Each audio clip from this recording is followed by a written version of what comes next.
Welcome to Nightlight. Step away from the mainstream and gather around as we enlighten the world and our realities and travel this cosmic journey we call life. Join us as we share with you and provide that beacon that can guide us all to a better way. Explore with us as we examine a metaphysical montage of spiritual insights, covering everything from the mundane to the magical, UFOs to unicorns, and everything in between. This is a time of awakening, of sharing and evolving, of spreading our wings and soaring on the cosmic breath of creation.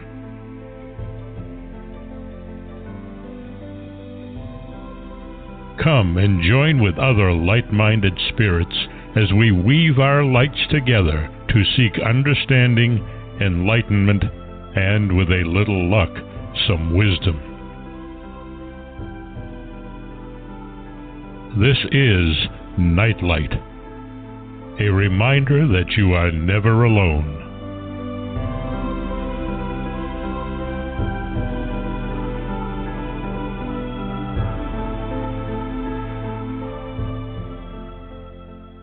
Welcome, everybody, to Nightlight. Thanks so much for sharing your time with us. We so greatly appreciate it.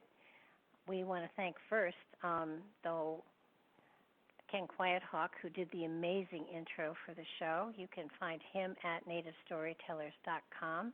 He and his wife have an amazing website, and they practice an ancient tradition that has been going on longer than the printed word, and that's their native storytelling. In that they explain their cosmology, their legends, their philosophies in ways that are passed generation to generation. So please do check it out. It's an amazing website. Tonight I have, again, an amazing author on that I'm reading my way through his library, actually. And Graham Phillips is with us, and he takes us on an amazing journey through time this evening. He takes us first on a mystifying adventure of paranormal and psychic phenomena to the discovery of a green stone and a sword once owned by Mary Queen of Scots, and how they help to dispel an evil that has been awakened and threatens the present. He next will take us on a journey that leads us to the Holy Grail and its travels through the centuries through the ancestors of Joseph of Arimathea and the legendary King Arthur to present day, where it becomes the Chalice of Magdalene. History takes on new light as we explore two of his interesting books. First one we're going to take on is The Green Stone, and it's a contemporary with the Enfield haunting and the Amityville horror. It is a true story of the supernatural and suppresses them both. It's much more disturbing. Many more inexplicable events occur, and the phenomena were witnessed by far more people. It's been described as one of the most remarkable cases of paranormal phenomena ever published. And I have to agree. And to be honest, I thought I knew a lot about history in Great Britain, but I missed the Green Stone, never heard of it. And this book was quite an awakening, and the way that it came into being and a part of our current reality is a phenomenal story, and I can't wait for Graham to share it. Welcome to the show, Graham. Thank you very much for having me on. Oh, it's a pleasure. It's an absolute pleasure. And like I said before, I had never heard of the Green Stone until your book. And it's fascinating how it came into consciousness and your story as to how you discovered it and the purpose, quite enlightening, and it takes us back to the 70s, and it's an amazing chronicle of a journey that you don't expect people in present day to go through, to actually, on all of these shows that we see, the uncovering this and the uncovering that. Usually these explorers are going in search of something that they never find.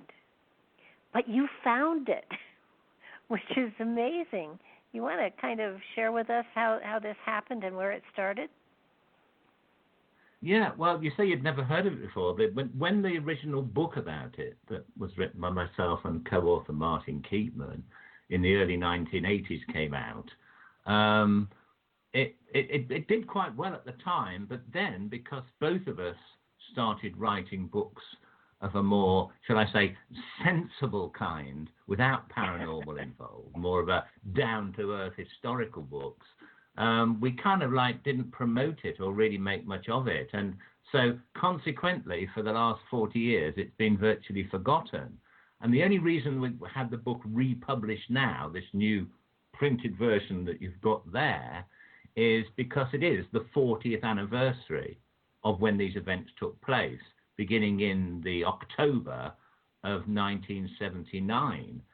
So because the book's called The Green Stone, clearly a story is all about a green stone. I'll just tell you the legend, first of all, that we were looking into. Perhaps I better say, firstly, that at the time, in 1979, I was involved with a magazine called Strange Phenomena, which investigated the paranormal. I was the magazine's editor. I was in my mid-20s. And we also had a group associated with the magazine called Parasearch, which is a paranormal research group. So the two, the magazine and its organization, Parasearch, we had an office in an old rambling Victorian house in the town of Wolverhampton in central England. And it was this old house that we did all the research from, and we published the magazine. And there was, I suppose, at various times, there was about 20 people working for the magazine. It did pretty well. And it wasn't just the paranormal we were investigating. One of the cases was of an old legend that had never been solved. And the story was that Mary Queen of Scots, who was the deposed monarch of Scotland, who fled to England in the mid to late 1500s, that she had a ring, a silver ring, and on this ring there was a green stone. And this stone was supposed to, according to legend, have some sort of magical properties. Now, at one point, she was executed in the 1580s because she was the next in line for the British throne, to the English throne of Queen Elizabeth I. And because Mary Queen of Scots had been a Catholic and Elizabeth was Protestant, Elizabeth was persuaded by her Protestant ministers to execute Mary Queen of Scots to make sure that the next heir to the English throne wasn't a Catholic. But after she died, this ring plus this stone on it, many of you probably heard of the Elizabethan occultist, Dr. John Dee. He was the court astrologer to Queen Elizabeth I, and he was also perhaps the leading expert on the occult in Europe at the time. He was later accused of witchcraft and all sorts of things, but in the 1500s, he was quite a respected figure. He was considered to be one of the most learned men in Europe. He got hold of this stone, and he believed that it had some kind of supernatural properties. He writes about it in his works. He called it, on one occasion, the Philosopher's Stone, which is supposed to be this mystical item that can turn base metals into gold. That's more of an analogy, really. It's supposed to raise spiritual awareness. And it was this stone that had pretty much disappeared from history that we decided to go in search of. And that's how it all began. Wow. So did you have any idea? I understand that all of her possessions were destroyed so that they couldn't become holy relics. And so that's absolutely right, yeah. So Mary Queen of Scots. Yeah. When Mary Queen of Scots was, she was put on trial on trumped-up charges of trying to overthrow Queen Elizabeth. And because she was a Catholic, many Catholic people in England saw her as a martyr upon her death. And so that her possessions didn't become regarded as holy relics by the Catholics, the Queen's chief minister, Francis Walsingham, ordered that all Mary Queen of Scots' possessions be destroyed. But the ring and the stone on it had actually been given to a sympathizer while she was under house arrest before her death.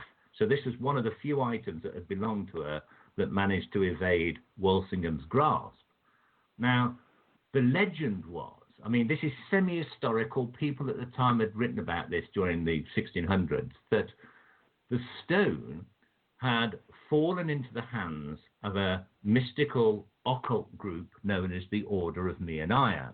Now, they definitely existed. They had their headquarters at a place called Canons Ashby House in the centre of England.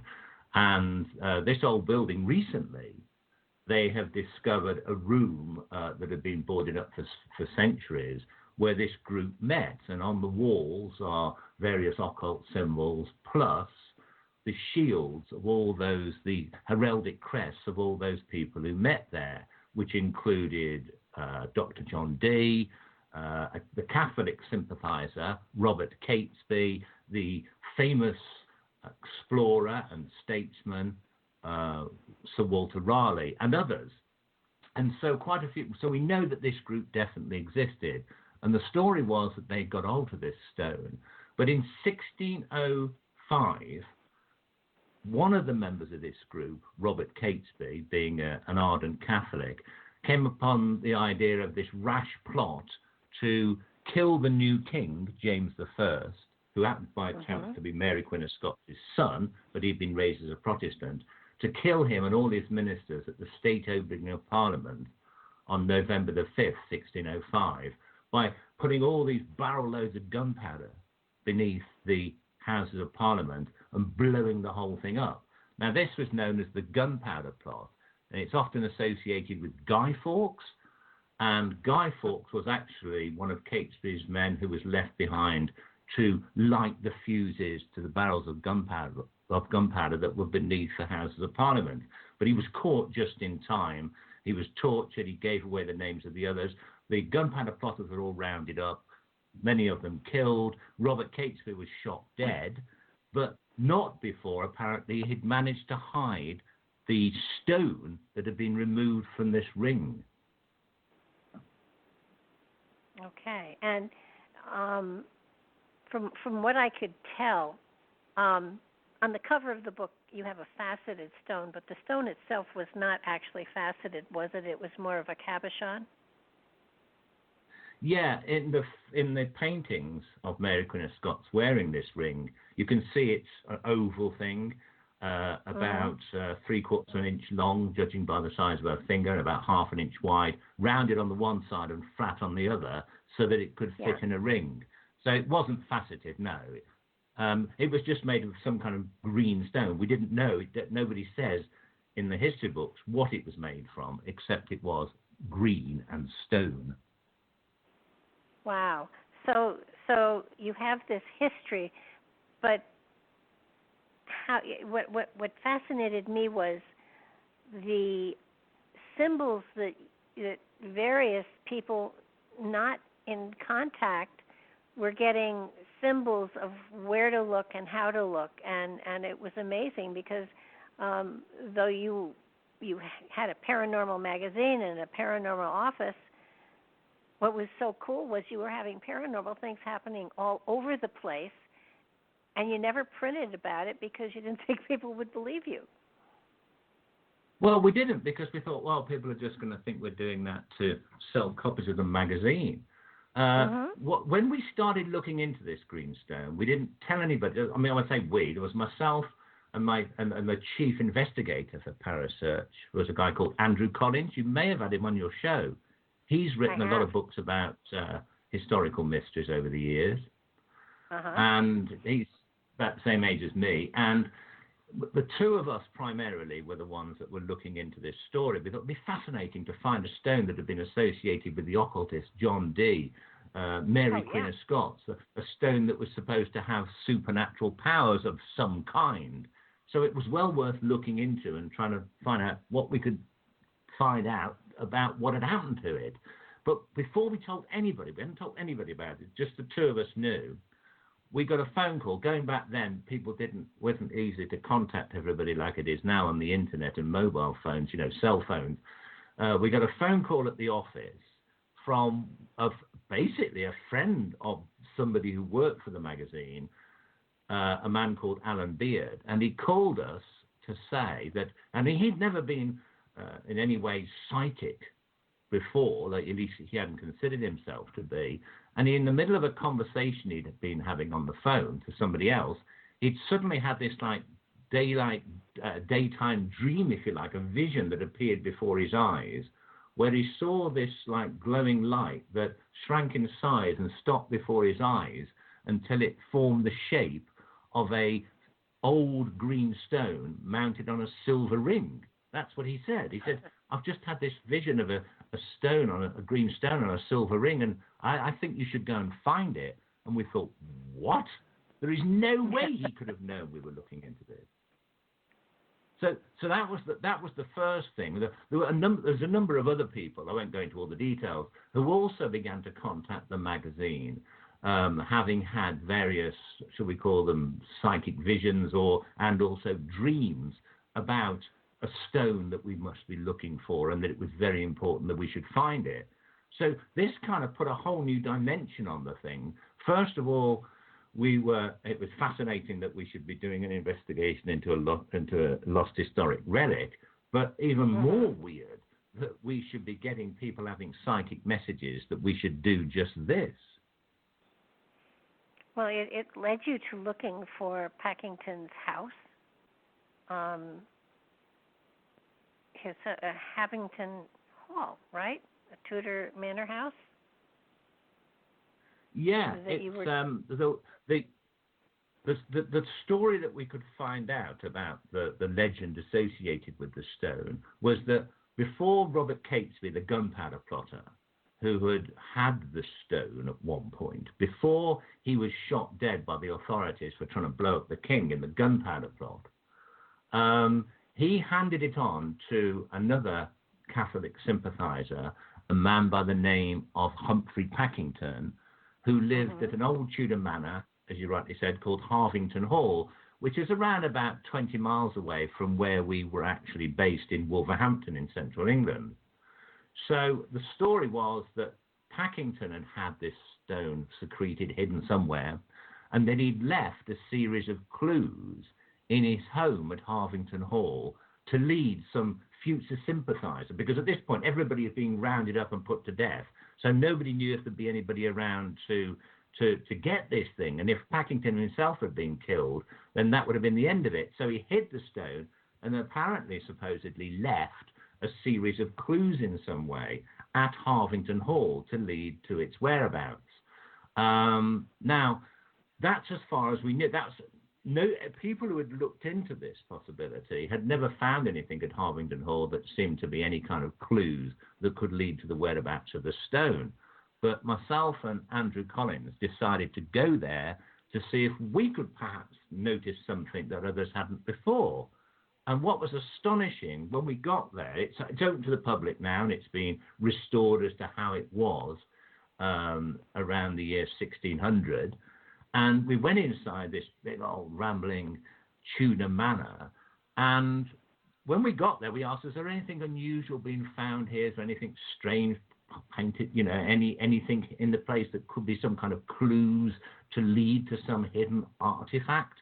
And the first thing that the curator told us, she said, well, funny you should mention that. Not long ago, when the building was being renovated, we discovered that behind oak paneling on an upstairs corridor that had been sealed up for getting on for 400 years, they discovered, when they removed the paneling, a painting that went all along one wall, a wall mural. And she said, it's really weird. And that, we don't know, it looks very, the imagery is very symbolic. It dates from the period of Humphrey Packington, around 1605, and it had been deliberately boarded up during Packington's time. So if anything is a series of clues that might lead to where something is, that's it. Wow. And so from the painting, you were able to gather clues as to where your journey would take you? Yeah, well, at first we looked at this. The paintings basically were one big wall painting, and it was known as the Nine Worthies. This was written on it somewhere. And it was so called because it depicted 9 heroic figures from history and legend. There was, for example, various knights from the Crusades. And there was also figures such as biblical characters like Samson. But the central figure of the whole Nine Worthies mural was a youthful King Arthur wielding Excalibur. And behind him there was drawn a hill. And on this hill were gathered Arthur's knights. Now, cutting a long story short, we decided that this has got to be a clue to lead to where the stone was. And the reason we thought this is because in one or two of the references to this green stone, historically, people had said that the legend was that the stone was once set in the hilt of King Arthur's sword Excalibur. Well, there it was at the middle of this painting, a depiction of Excalibur, Arthur wielding it. So we thought, if there's anything, this is the clue. And remember I said that behind Arthur, there was a hill drawn and these knights were gathered on it. And eventually we realized that this could relate to a feature on the landscape just a couple of miles from Harvington Hall, where there is a hill called Knight's Hill. And what was more astonishing is that just below this hill, Knight's Hill, there are 2 lakes that go narrow in the middle where a stream joins the 2 of them. And over that stream, there is an old footbridge dating from the late 1500s. So it was there in Packington's time. And this old footbridge is known locally as Arthur's Bridge. So you've got Arthur's Bridge below Knight's Hill. And at the center of this painting, you've got King Arthur, and behind him is knights on a hill. So we thought, surely this bridge is where we've got to look. Wow. And you had the help of a spiritual lady as well, who was getting messages as well. I forget how you got connected to her, but she seemed to be able to tap into the journey that you were on and give you messages along with her daughter, which was really quite phenomenal.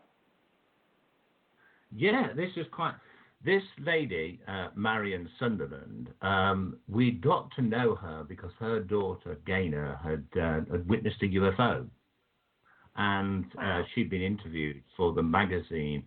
And we only knew of her through that. We hadn't really kept in touch.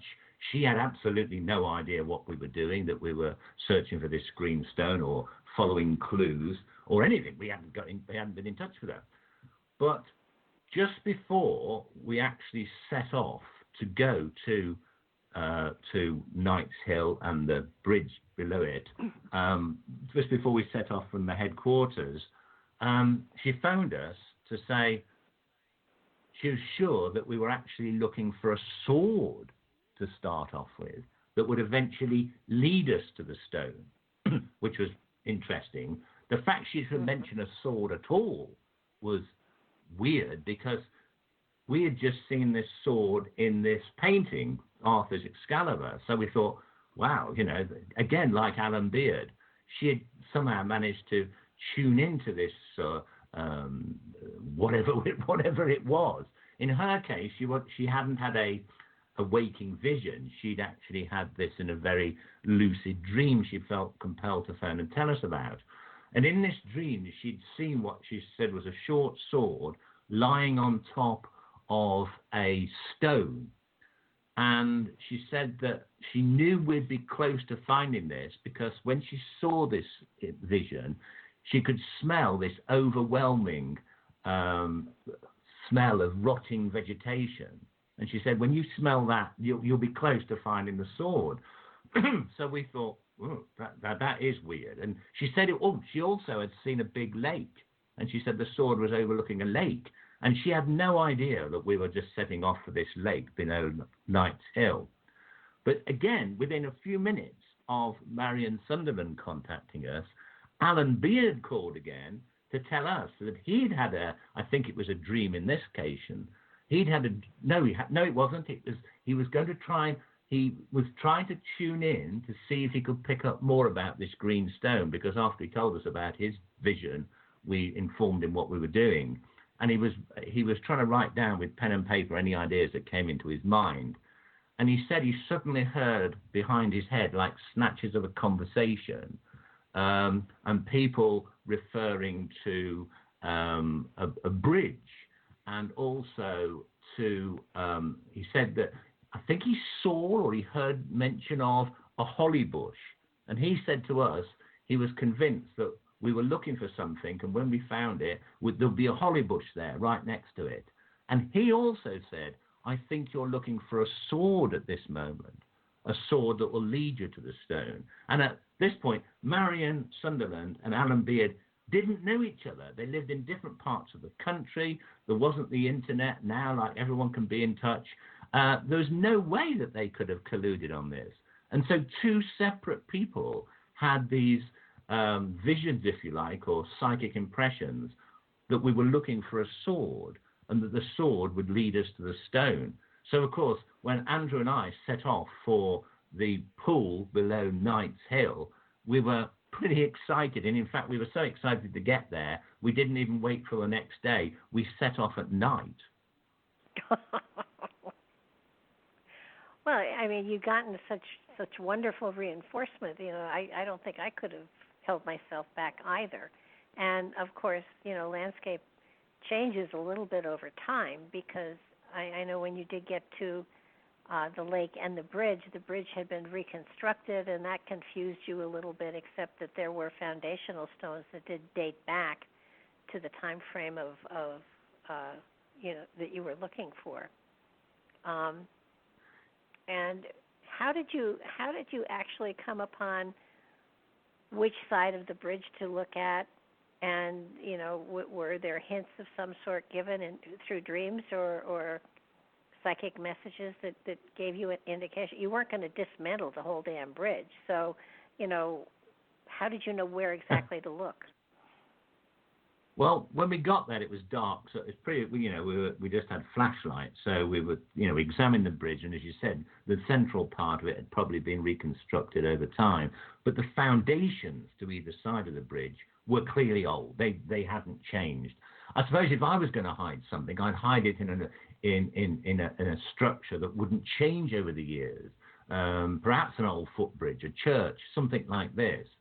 So it kind of made sense that maybe somebody would hide something in the foundations behind these large stones that made it up. But what decided us where to actually look is that in the painting of the Nine Worthies at Harvington Hall that depicted Arthur with the knights behind him, he is standing and the hill with the knights on is behind him and to his left. Now, if you stood on the bridge and had Knight's Hill in the same position behind you and to your left, you would be overlooking the larger of the two lakes.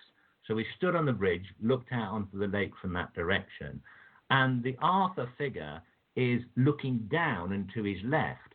So it gave us one area of the bridge in which to look. You know, you've got 4 lots of foundation stones either side of the bridge, but we'd actually, you know, pinned down which wall, if you like, we should be looking at. The one overlooking the bridge to the left-hand side as you stand overlooking the main lake. Then, of course, the question is, okay, there's quite a lot of stones there. Which one do we look behind if it is hidden behind a stone? Because Marion, remember, had this image of a sword lying on a stone. So I think that's what we considered it was probably behind a stone.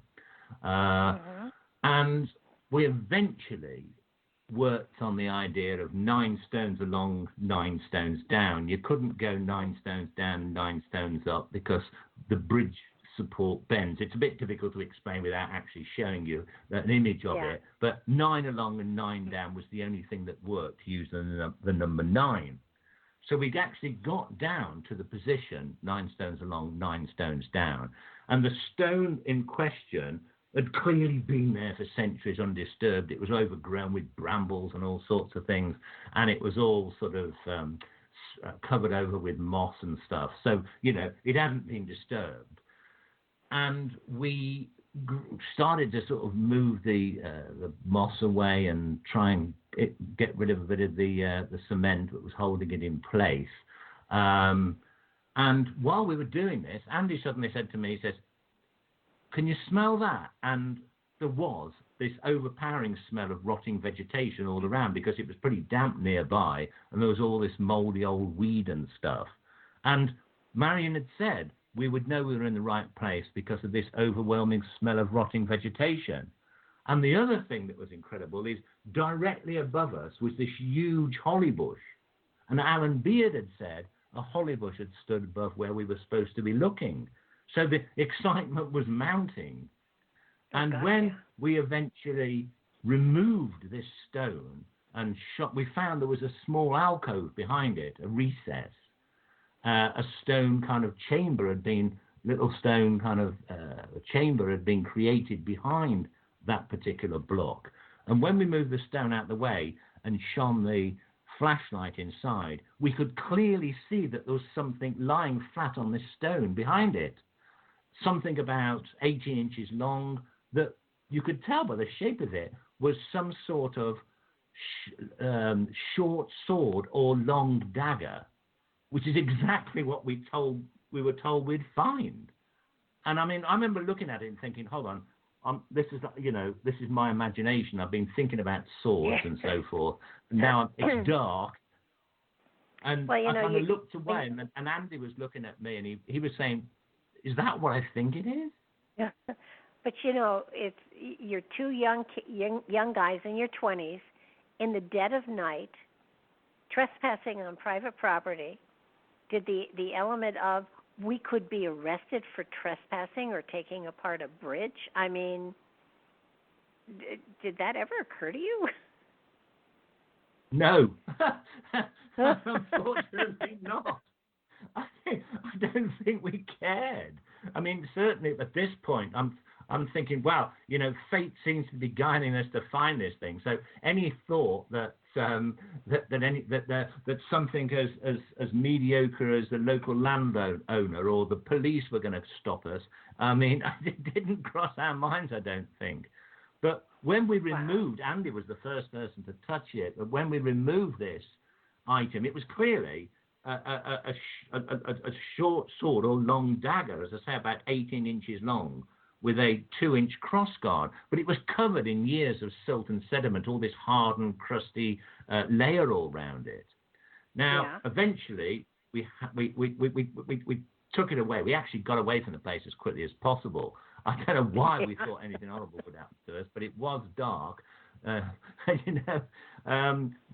the sword was eventually taken to the Grosvenor Museum in the city of Chester in central England, where they have a department that specializes in antiquities from the period that we were dealing with, around 1600. And the sword was cleaned up, and eventually it was made of a single casting of steel, and as I say, it was about 18 inches long with a 2-inch crossguard. But okay, until this point, I was thinking, well, we found a sword, but it isn't the stone. I mean, I know Marion and Alan had said that we were looking for a sword, and their psychic stuff was absolutely right. But maybe, just possibly, I don't know, ancient stonemasons, old stonemasons used to put swords in bridges as some kind of good luck thing or something. Maybe this wasn't so weird. I know I was just trying to rationalize it. But when it was cleaned up, the museum immediately identified on the crossguard was the embossed was a kind of a design, and they immediately identified it as the personal monogram of Mary, Queen of Scots. In other words, her coat of arms. And we were told that the green stone had belonged. We knew the green stone had belonged to Mary, Queen of Scots. And here was a sword with Mary, Queen of Scots' monogram on it. So there could be really no doubt. But the real clincher is, remember that the stone had once belonged to this organisation called the Order of Meoniah, led by John Dee. Along the blade were inscribed 3 words in Elizabethan spelling: Meoniah for Mary. And that was the clincher. There was no doubt we had followed clues and solved almost 400-year-old mystery, helped by psychic messages. And as far as I know, that was the first time anything like that had ever happened. Oh, yeah, I totally agree. But you hadn't discovered the stone yet, so how did you get around to discovering the stone? Well, how we found the stone is really quite a long story involving all sorts of weirdness. But to give you a potted version of it, somebody suggested that if maybe the sword would be able to lead us somewhere, if somebody held it, they may be able to get some kind of psychic impression off the sword that would lead us to where the stone was. Marion's daughter Gaynor actually seemed to know that we'd found a sword. I seem to remember she had a dream that we'd found it without ever being told, and she wanted to go to the bridge with it. And she went to the bridge and held the sword and kind of used it almost like a divining rod and pointed in a certain direction. And she said, if you go over there a couple of miles, you'll find what you're looking for. So it kind of started like that. Meanwhile, myself and Andrew were looking into what the word Meoniah actually meant. Why had the group been called the Order of Meoniah? What did Meoniah mean? Well, cutting a long story short, the word Meoniah actually means swan in early Greek. And it was the name of a kingdom in ancient Greece that had been the birthplace of Western occultism, according to many experts. So you've got this birthplace of Western occultism known as Meoniah, which also means a swan. And about 2 or 3 miles away from the bridge where Gaynor had pointed with this sword, there was a meander, a bend in the River Avon called the Swan's Neck. And Gaynor had also had a dream one night in which she saw a swan flying, and around the swan's neck was a pouch, and she believed that the greenstone was in the pouch. So she, knowing nothing about what we were doing at this point, said she thinks the stone is around the swan's neck, but she doesn't know what that means. Well, we had independently worked out that this bend in the River Avon, the Swan's Neck, may be where they'd actually hidden the green stone. And because the wording along the blade was Meoniah for Mary, swan, and then you've got Mary, Mary Queen of Scots as insignia was a swan. So putting all that together, if you were just doing it without psychic messages, you could probably interpret the sword to mean, think about Mary, think about her, the swan, think about the swan, Meoniah, and then you'll find where the stone is. And consequently, nearby the river, the bend in the River Avon, called the Swan's Neck, which was, we've looked on old maps, and it was called that right back to Elizabethan times. Wow. So we were getting both psychic messages and interpreting the historical enigma at the same time. And Marion finally, again, like she'd had a dream about the sword being on a slab and a rotting smell of vegetation and a lake, she had a dream of a river, and beside the river there was this avenue of trees, poplar trees. And when we got to the Swan's Neck, running right beside it was an avenue of trees, just as Marion described. And it was at the end of this avenue of trees that there was this mound. And when we dug down inside this mound, about 2 to 3 feet down, the spade hit something, and it was metal. And when it was taken out, it was found to be a brass casket, heavy brass casket, about 8 inches long, 4 inches wide, 4 inches deep. Once again, it was all covered up in silt and sediment. But when it was cleaned up and when it was opened, astonishingly, I mean, before I tell you what was inside, when that casket was eventually examined by the Grosvenor Museum, they identified it as dating from the exact period of Mary Queen of Scots. So it was clearly old enough and may even have belonged to her. Inside there was a small green stone, exactly matching the depictions of the green stone in paintings of Mary Queen of Scots' ring. It was about 3/4 inch long, about 1/2 inch wide, oval on the one side, flat on the other, as if it had once been put in a ring. And when it was examined, it was found to have been made from simple jade. So whether it had supernatural powers or not, who knows? But supernatural activity, if you like, had led us to find it, and we'd solved a mystery that remained unsolved for over 3 centuries. Well, yeah, but what I found spectacular was after you found it, I mean, that for most would be the end of the story, but it's not, because around that stone, a tremendous amount of paranormal activity took place in your office. That's right. I mean, at first, we didn't, when these strange things started to happen at the office, we didn't associate it with the greenstone. When these weird things started to happen, I think we thought that it was probably due to the fact that there was a lot of us there all interested in the paranormal, working in this big old Victorian house.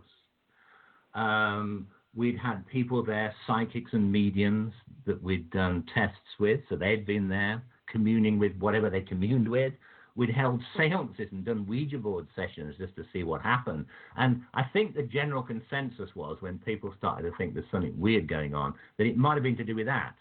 Nobody initially associated it with the green stone. But the first thing that happened that was weird is we started getting electric shocks from various appliances in the house, fridge, cooker, things like this. And okay, we put that down as something wrong with the wiring. We called in the electricity company, who said that they couldn't find anything wrong. But then other things happened. Lights kept dimming. Bulbs blew far more frequently than we should expect. And this just kept going, regardless of the fact that the electric company kept being called in, checking the place and saying there was nothing wrong. But what got really weird is that one night, just as it was getting dark, now this was happening, this is around about 40 years ago now. So it's like it's winter time, so it gets dark in this country by 5 o'clock. And just as it was getting dark, there was, I don't know, maybe 15 of us in the offices, people typing away for the, getting a new magazine ready. And suddenly there was this like grey, incense-smelling smoke started to fill the building. Now, when I saw it in the front office, I just thought it was in that room. But it turned out later that in various rooms in the house, the smoke started appearing at the same time. And it appeared behind closed doors and even in closets, uniformly throughout the place. And we thought, what? We were checking all the rooms to see if there was a fire anywhere. And after about 5 to 10 minutes, it kind of dissipated uniformly throughout the building as quickly as it had come. Well, that was really odd, but we said to the electric company, emergency, there's something going on, the wiring's burning or something.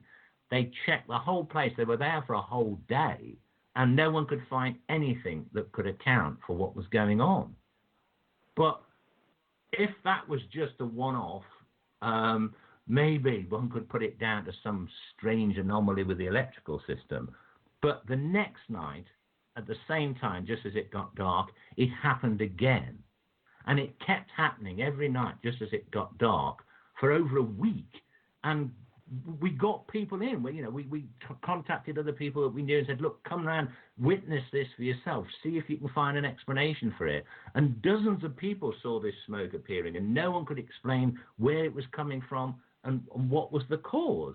And eventually, a TV camera crew from the local TV station came along, and they even managed to film it. Now, back in those days, everybody didn't have cameras like you do today on your phone or anything. I didn't even have VHS big cameras in those days. So the fact that it was actually filmed by a professional TV camera crew was really something. So at this point, the story broke, and it was on the TV and in all the local newspapers, and it really became quite a sensation. And this was around about the same time as the Amityville stuff was happening in New York. Well, I mean, some of the things that happened are quite profound. I mean, one of the members of your team slept overnight there, and his sleeping bag spontaneously combusted. I mean, that's pretty strange. Well, yeah, he stayed over because these electrical anomalies are getting more and more weird, and he slept overnight there to see if he could. That was Andrew Collins, the guy who was with them when we found the sword, and he slept overnight, and he woke up in the middle of the night, and there were flames leaping from his sleeping bag. I mean, there was no way he hadn't been smoking. I don't think he smoked. There was no explanation of how it happened. He managed incredibly to get out of his sleeping bag without being hurt. And I remember that week in the local newspaper, the front page, the cover of the local newspaper had a picture of a bemused-looking Andy Collins holding up this burnt sleeping bag with the word "strange happenings" above his head. So, I mean, that was... But things gradually started to sort of pick up, the momentum picked up. I mean, until this point, it had all been electrical things and stuff associated with smoke or fire. But then the strange noises began. I have to mention at this point that the electrical company, when they saw this newspaper coverage of smoke appearing and fires breaking out, and so, well, at least the fire that burnt Andrew Collins' sleeping bag, is they literally cut our electricity off. They said, we can't understand what's causing it, but this is dangerous. They thought it's got to be some electrical problem. So they cut us off. So suddenly we had a magazine to run and no electricity. So we had to move the headquarters elsewhere, but there was still like a year remaining on the lease. And we could have complained to the landlord and said, right, we want our money back, But we thought, well, hold on. We seem to have, we're in a paranormal research group, and we seem to have some kind of poltergeist phenomenon going on our, quite literally on our own doorstep. So we thought, well, let's keep the place and let's go back there and see and investigate it and see what's going on. And people started hearing strange noises like bumps, bangings. There was this strange singing that I heard myself. There was like three of us there, and we all heard it, like a woman's voice, like singing somewhere in the distance. And we couldn't figure out where it was. It was certainly nowhere outside. There was like breathing sounds. But then the phenomena kind of took a kind of new dimension when Martin Keatman, the guy I eventually wrote the book with, who was a student at the time working with the magazine part-time, he was helping to move stuff out when we were, having to get out of the building. And he was on his own in the front office, and he said that his attention was drawn to a radio that had been on a shelf above the fireplace. And as he looked at it, as he was watching it, it rose into the air, arced over some speakers for a stereo next to it, and then just crashed to the floor while he was watching it. I think a few of us thought, no, he'd broken it, and he was just making up excuses, until when I was walking down a corridor and a huge, great box of magazines flew past my head and crashed into a door, and there was no one else in the building. And then the workmen, people who knew nothing about, well, maybe they'd read about it in the newspapers, but as far as I know, they knew nothing about it. Workmen who were in the building, removal people moving the stuff out, started saying, oh, we're not going back in there anymore. One guy had seen a chair move on its own, an office chair, one of those typing chairs on wheels, move across a room. Somebody else had seen something fly across in the bathroom, I think it was. Doors opened and closed on their own. I mean, your typical poltergeist phenomena. And we started to get people to come there to witness it, to log this all down. And I think there was something like, we had 38 separate witnesses to things moving on their own, let alone all this other stuff, the electrical anomalies and the noises. So we really were, at the center of some bizarre poltergeist activity. Well, ultimately, a medium told you that the green stone was responsible for the events, and that it had opened some kind of a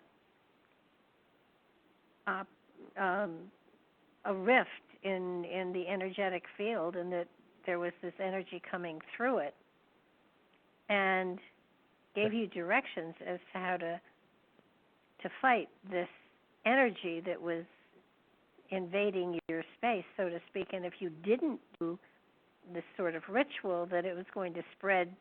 It was going to spread, beyond that particular space. Yeah, again, until this point, we didn't associate any of this stuff with the green stone, mainly because the green stone had been at the headquarters in Wolverhampton, but by this time it had been moved out with everything else to somewhere else. But this stuff was still going on where we were, but not at this new place. So, that's why we didn't think of anything to do with the stone. But the things just got stranger. People started seeing apparitions. Myself and a number of others all witnessed together what can only be described as the appearance of a woman that looked like an ancient Egyptian princess. I mean, what's she doing in a Victorian house? There were figures that seemed to be in Victorian clothes, but there were also characters there that seemed to be dressed in contemporary clothing from the late 1970s. That people would be there and say, "Who's that guy waiting in the front room for you? Is he somebody come to see you?" And we'd go there, be nobody there. And on one occasion, two people saw a woman dressed in completely normal clothes, as if she was from 1979, just walk across an office and then straight through the wall. These were being witnessed by multiple people at the same time, not just one person saying, "Well, I got the psychic impression." People were. In fact, I wish we had the kind of technology we have now with phone cameras and everything, because we could have got all this filmed. As it was, we had cameras there, but those days you had to develop stuff, and the camera clicked off, and you couldn't see it straight away anyway, so you didn't know whether you got anything. And by the time somebody grabbed a camera, whatever was going on had finished. So we couldn't have cameras there going all the time like you might have today. So, but we had a tremendous amount of witnesses. And it was then that it was Marion Sunderland again, the same lady who had told us about where we'd find the sword on a stone slab and the rotting vegetation, and had the dream about the avenue of trees had been right on, where the stone was and where the sword was. She said that she had a dream, or had the impression, I can't quite remember what it was now, but she felt very strongly that the stone itself was responsible. But the reason it wasn't happening anywhere else was when we brought the stone back to the Oaks Crescent, that's the name of the road it was in, the Oaks Crescent headquarters in Wolverhampton, that it had somehow opened, as you put it, some kind of preternatural rift that was not only kind of causing paranormal and electrical phenomena, it was also kind of opening sort of half doorways to the past, and not only the past, but alternative versions of the present, which kind of seemed to make sense of people seeing ghostly images of people who looked to be from contemporary times. But when we started getting the actual high point of all this is when one time we came back to the office late one night, all in darkness, as I say, and we found this blue gelatinous substance beginning to ooze from the walls. And during the period when the place was unoccupied, been a couple of months, well, you'd expect some kind of rot to start taking place, but the walls were all going black with this mildew fungus stuff. Pipes rusted and burst. Ceilings collapsed. Plaster fell from the walls. Literally, it was like the place had been abandoned for years, and it was as if time inside the building was passing at an accelerated rate. And Marion said that we'd opened up some kind of preternatural rift, all sorts of weirdness was going on, and it had been opened by the stone. It was no good now saying, well, the stone isn't any longer here. This rift had been opened in the Oaks Crescent headquarters as far as she was concerned. And she said the only way to stop it, and if it isn't stopped, as you mentioned yourself earlier, if it isn't stopped, she believed that it would spread beyond the confines of the headquarters. And in fact, people next door started claiming to have weird things happen in their houses. And people out in front of the building had seen apparitions, like a Victorian figure standing in the middle of the street. So it did seem to be spreading. So, okay, Marion's idea might have sounded a bit weird, but she'd been right about the sword and the stone before, and it certainly fitted the weirdness of what was going on in the house. And she said that what we should do is to take the stone to what she called venerated ground or hallowed ground. And a place was decided on a few miles away from Wolverhampton where the house was. There was this old ruined priory, an old ruined monastic building called White Ladies Priory. It was in the middle of nowhere, and you could just go up to it. It just had it had no roof on it. It was just like ruined walls. And I think somebody has suggested that the stone might have been made there at some point. I can't remember quite why that place was chosen, but Marion thought it was okay and that we should go there. Now, for some reason, she felt that we had to do whatever we were going to do with the stone at 9:30 at night. If I remember rightly, it had something to do with the position of the moon or something. But when we got there, we found that just beyond the walls of the priory, about 50 yards away, there was this small wood, and in the middle of this wood is what we discovered was an ancient burial mound. She said that we should place the stone on top of that mound and retreat into the safety of the priory about 50 yards away. So we did that. We waited until it got dark, and till 9:30, the time when she said that the power of the stone would be discharged. And there was 10 of us there, and 2 or 3 people there had never witnessed anything paranormal in their life. I think 2 of the guys were just friends of somebody, were just there to make up the numbers, if I remember rightly. One of them was a horticultural officer for the local county, so a pretty good witness. There was a guy there who was a local councillor. You're not just talking about a bunch of hippies.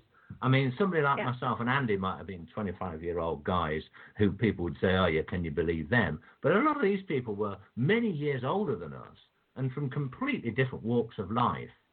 And at 9:30, suddenly it was the dark. We were looking across back towards the darkness surrounding the trees through an archway in the walls around the ruined priory. And suddenly there was these most unearthly noises, like sort of squawking sound. But as Mike Ratcliffe, who had been the horticultural officer that was with us, an expert on what goes on in the countryside, as he said, no birds or animals in the natural world ever made noises like those. And this awful screeching sound happened.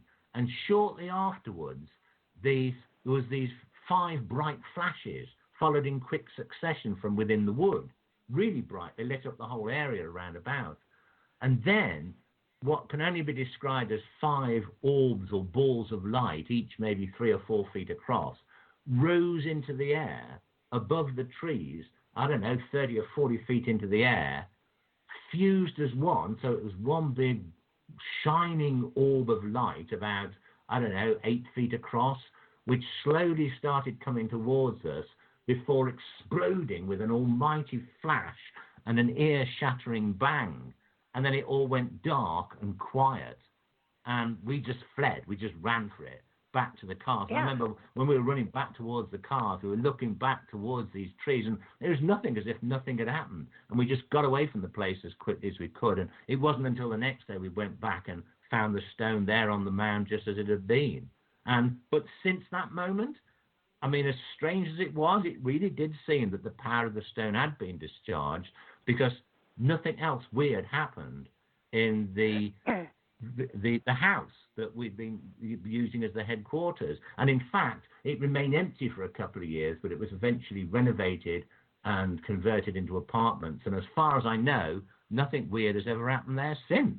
And nothing weird has happened surrounding the stone. I think one of the most fascinating parts of your book, which left me hanging, was that you were speaking to her daughter and Gaylor, and I think somebody said to her, "Well, this journey is over, everything is tied up," and she looked at you and she said, "Yes, it is, for some." That's what she said. She said, I think her words were, "For some of us, perhaps." And then she looked at me. Well, I'm doing it all again now. I mean, I'm investigating the whole thing again now, and many other things that have happened since. But those have never been published yet. So for some, that was it. In fact, one guy was so scared he had to go to the doctors and was on tranquilizers for months. Oh my goodness. Well, I think one thing about everything you do and write, and I've read, I think, about 5 of your books by now, you are an amazing investigator, and what I find so fascinating is you are unique in those who are investigating ancient everything, and that you always seem to find what you're looking for. And I think the other book that we were going to talk about is the Chalice of Magdalene, and again, not only did you explain what the chalice was, or the possibility of it, but you did find it. And yes, now I have found or located a number of artifacts over the years. In fact, I remember one point that when the Indiana Jones films, all the 4 of them were made, and they were all put together in a box set for DVD box set, as it was there. The Lucasfilms wanted to do a bonus disc to go in the set about people who had really looked for these various artifacts. And they actually included me as one of the people who actually went searching for artifacts like Indiana Jones. And George Lucas himself described me as a real-life Indiana Jones. So that's quite a compliment, I think. Well, oh gosh, yeah. And I mean, of all the books that you've written, I think my favorite is The Wisdom Keepers. But the Chalice of Magdalene, I learned a lot about it, because when you go into the chalice and throughout history and in the Arthurian histories as well, it wasn't, everybody thinks that the chalice is one thing, and it turns out it was quite possibly 2, if not 3 different things that were called the chalice that people searched for. Yeah, and, it's basically to do with. Yeah, it's basically to do with the Holy Grail. The story of the Holy Grail is that most people know is that it is supposed to have been the cup used by Jesus at the Last Supper, and that was the last meal he enjoyed with his disciples before he was crucified. And during the crucifixion, one of his followers, a man called Joseph of Arimathea, obtained this cup that Jesus had used at the Last Supper to collect a few drops of Christ's blood as he was on the cross. And then, after Jesus' death and the disciples started teaching and the Christians became persecuted, Joseph of Arimathea left Palestine and traveled to Britain, ultimately.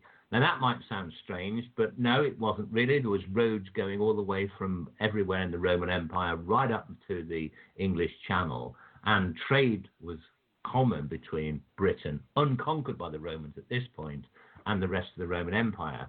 So, and in fact, a lot of persecuted people from the Roman Empire, whether they were persecuted on religious or political grounds or just fugitives from the law, fled to Britain and settled here. It was a place to flee to. And in fact, this is one of the reasons why the Romans a few years later decided to conquer the place, because it was an it was a haven for outlaws.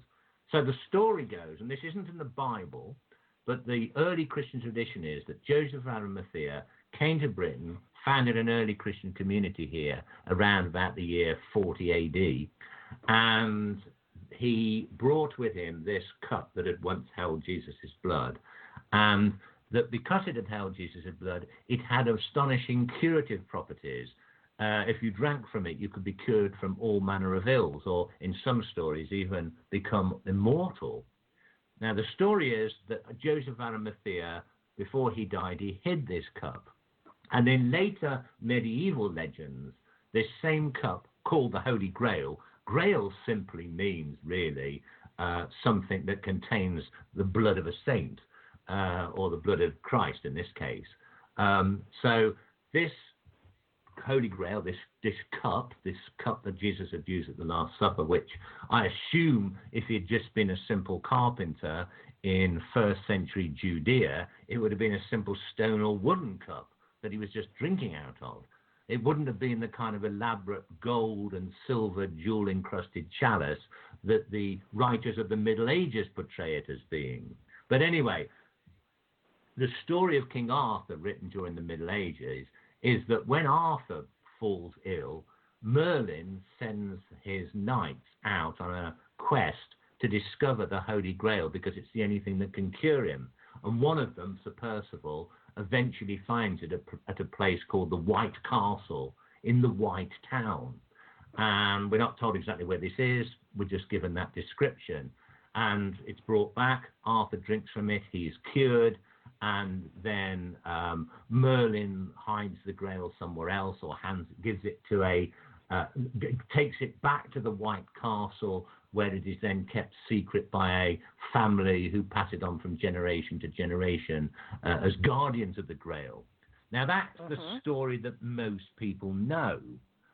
When Dan Brown's book came out about the Da Vinci Code, his story, his take on it was basically that the Holy Grail wasn't actually an item, but a theme. In other words, the Holy Grail didn't represent an item that contained Jesus' blood, but it was a symbol for Jesus' bloodline.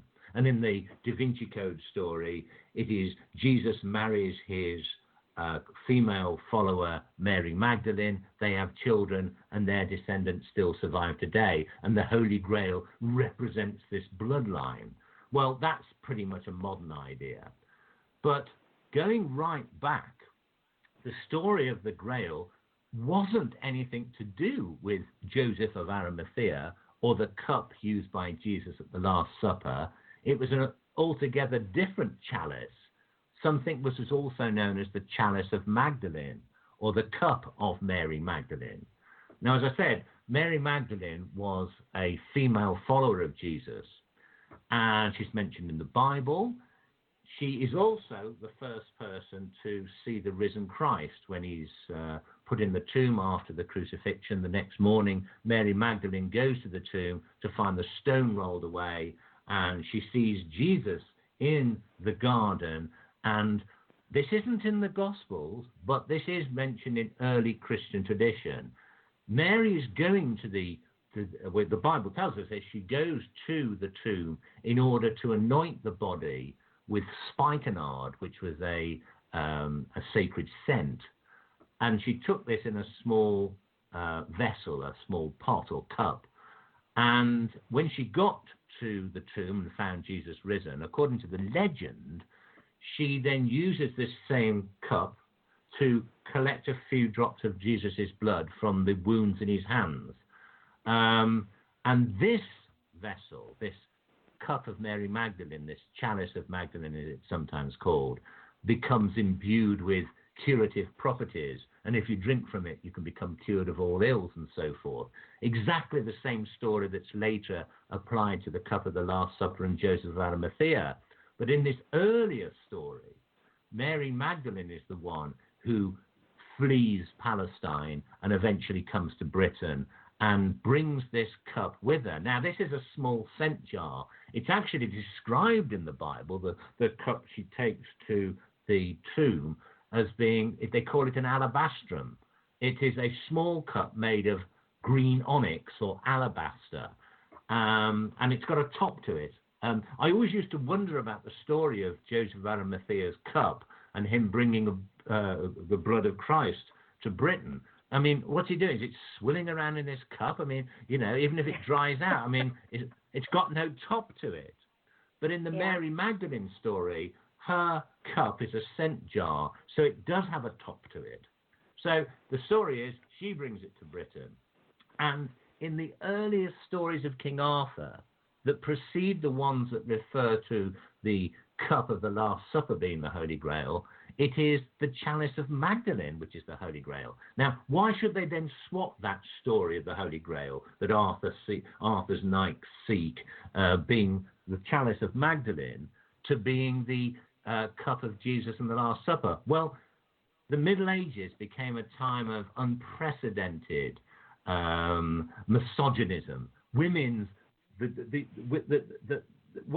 The church was actually debating whether women had souls, yet alone having a woman being involved at the center of a major story about Jesus and being the guardian of his blood and so forth. So Mary Magdalene was kicked out. Joseph of Arimathea was brought in because he's another character mentioned in the Bible, and it's Jesus' cup of the Last Supper, not a woman's scent jar, which is so holy. So this is the cup that seems to have been the original Holy Grail. And if you actually look at many paintings over the years, from medieval times right up until the 20th century, whenever Mary Magdalene is painted, she is shown as holding this cup. So the depictions of it become ever more elaborate. It ends up sometimes as being a jewel-encrusted chalice. But the earliest pictures really just show it as quite a small, simple stone cup with a stem and a lid to it. And as this was the original Holy Grail, this was the cup that I thought I'm going to go searching for. At least I doubt if I'll find it, but I would like to find out what is supposed to have happened to it and where it's supposed to have ended up. Well, what's phenomenal is you did. I mean, where did you begin? I mean, it's 2,000 years. How did you begin? Well, what I found, I thought what I'll do is start at the beginning. People who'd actually been searching for the Holy Grail in the past, or to search about its legend as to where it might have ended up, have very often concentrated on the southwest of England, particularly at a place called Glastonbury. That's where they have the rock festival every year, the kind of English version of repeating Woodstock.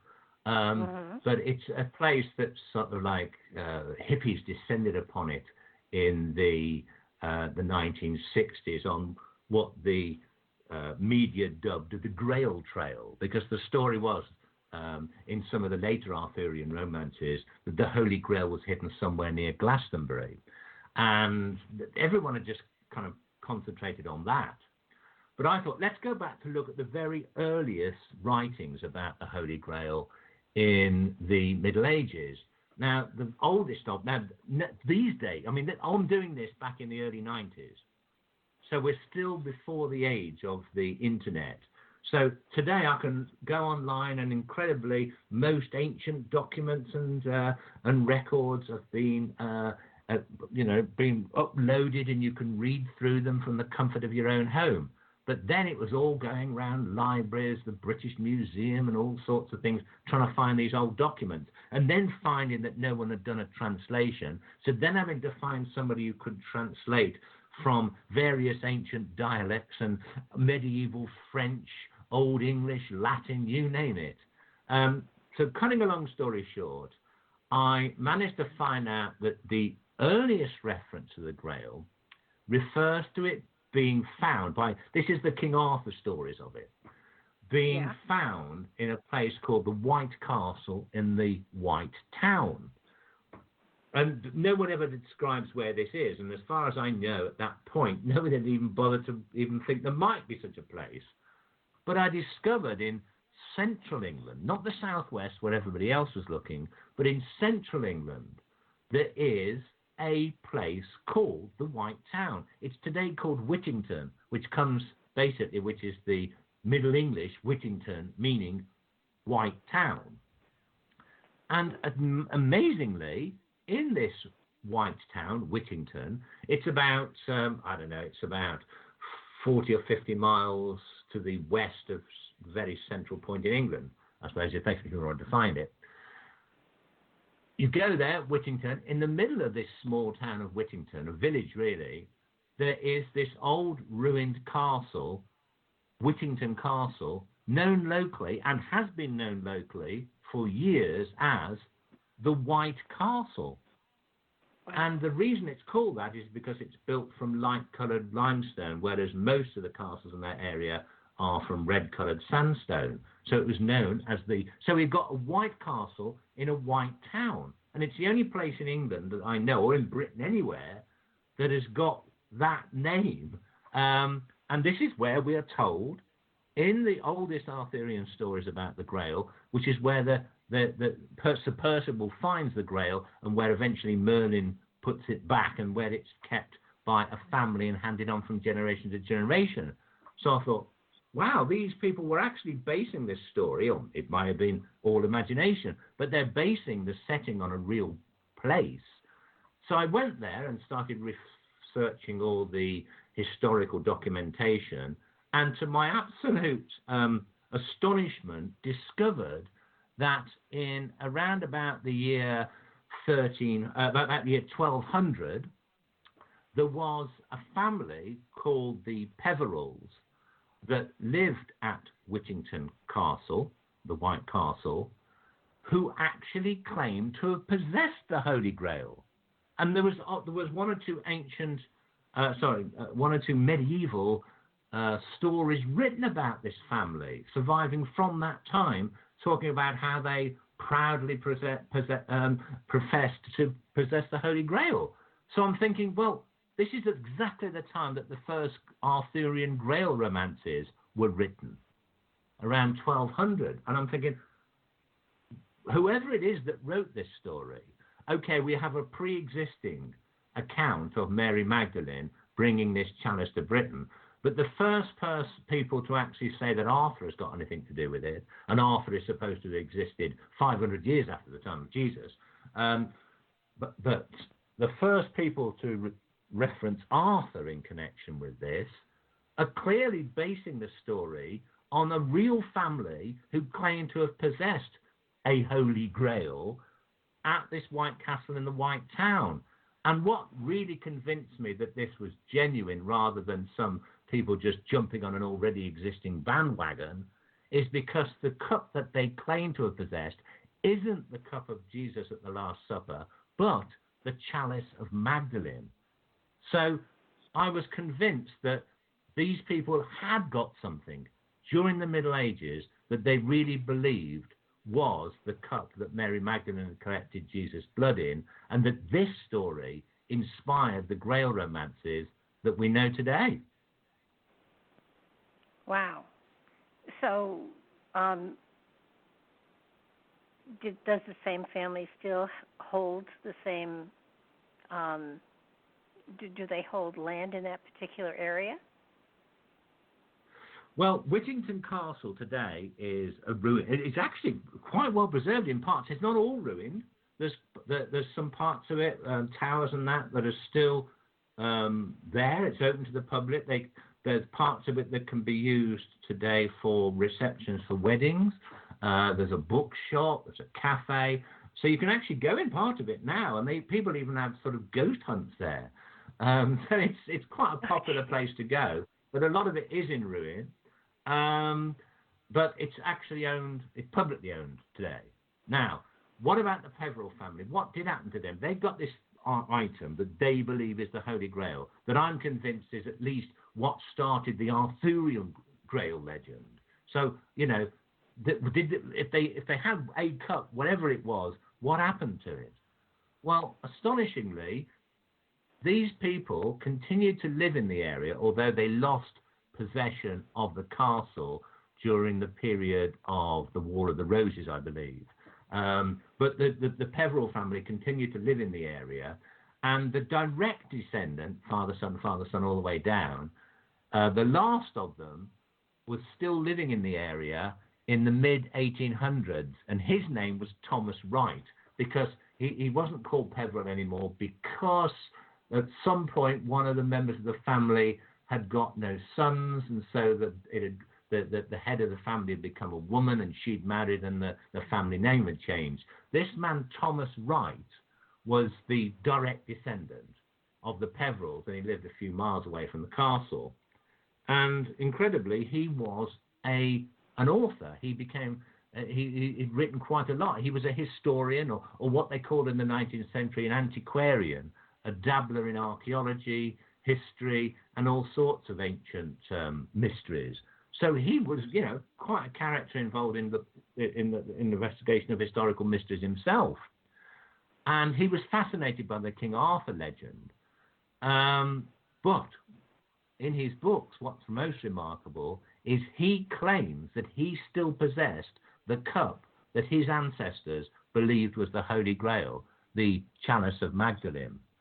And a lot of people who were his contemporaries tended to laugh at him. They thought he was something of an eccentric and didn't believe for 1 minute that what he had was the Holy Grail. But what I've been able to do was to show that it might not have been anything to do with Jesus or Mary Magdalene, but certainly his ancestors had possessed something which seemed to have inspired the Grail romances. So I took him a lot more seriously than his contemporaries. But before he died, because he had no children himself to hand it on to, he decided to hide the cup.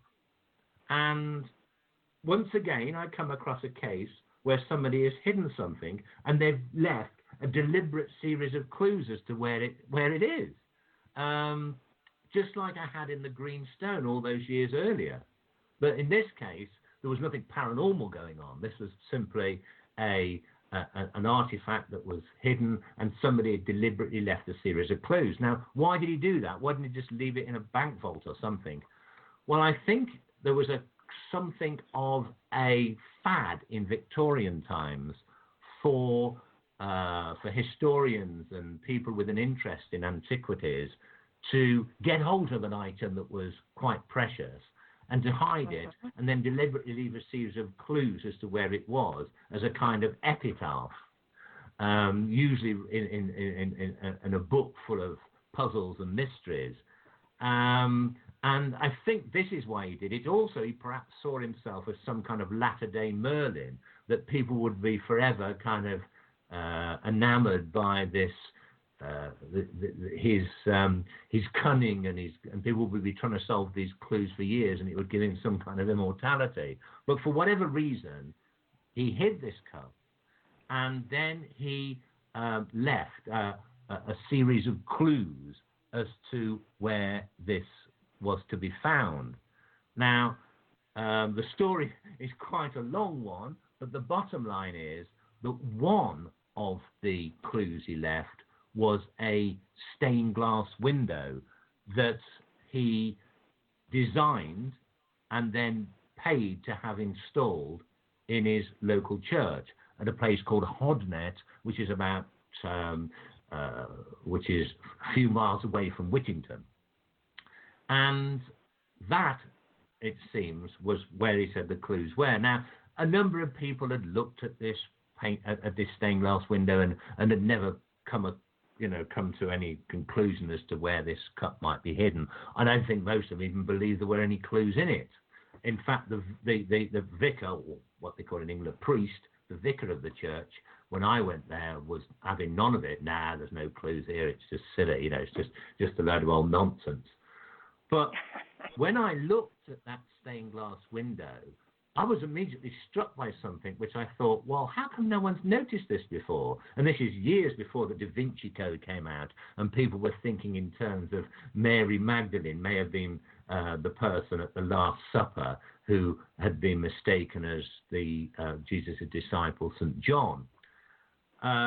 In the window that is depicted the four gospel writers, St. Matthew, St. Mark, St. Luke, and St. John.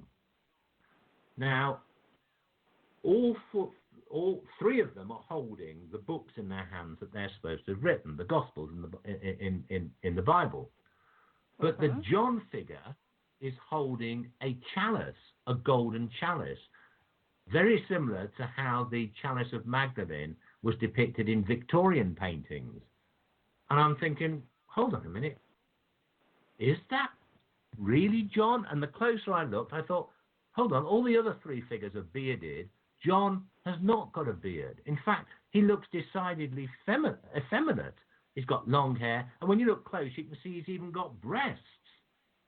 And I suddenly realized that this is a thinly disguised Mary Magdalene. Now, some people have said to me since, oh, well, St. John in the Gospel is often depicted as being rather effeminate.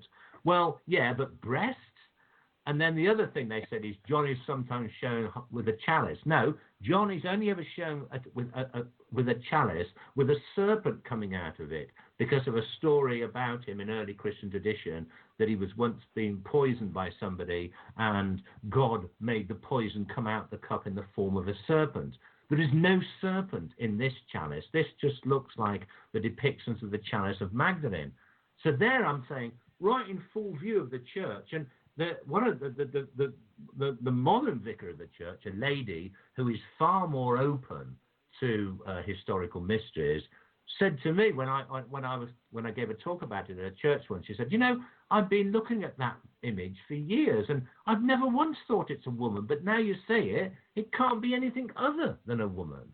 So Thomas Wright seems to have Mary Magdalene with her chalice depicted in this stained glass window. Now, right above the four gospel writers in the window is depicted the symbol representing their gospels: a bull, a lion, an angel, and an eagle.